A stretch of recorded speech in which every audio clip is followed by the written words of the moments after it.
Christmas day మొత్తంలో ఇది నా ఫేవరెట్. మా ఇంటికి దగ్గరలో 3 చర్చిలుంటాయి.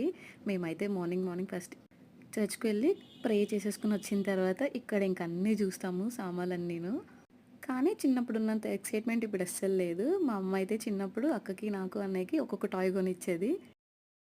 ఇప్పుడైతే మనకి మనం కొనుక్కోగలం. ఎందుకంటే అవి హండ్రెడ్స్‌లోనే ఉంటాయి కాబట్టి కొనగలము. అయినా కూడా అంత ఎక్సైట్ అనిపిచ్చదు.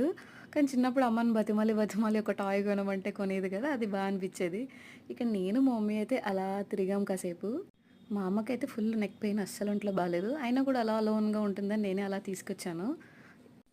ఇంట్లో పిల్లలున్నారు కాబట్టి కొన్ని టాయ్స్ తీసుకున్నాము. ఇక్కడైతే చాలా క్యూట్‌గా అనిపించినవైతే వెజిటబుల్స్. అవి మట్టితో చేసినవంట చాలా బావున్నాయి చూడడానికి. మా ఇంటి దగ్గర చర్చ్ దగ్గరైతే 3 డేస్ ఇలా ఉంటది. ఇలా అమ్ముతారు. ఒక తీర్థంలాగా అనిపిస్తది. ఎటు పెద్దగా కొనడానికి ఏం లేవు కదా! అని అలా కొంచెం తిని అలా తిరిగేసామింక.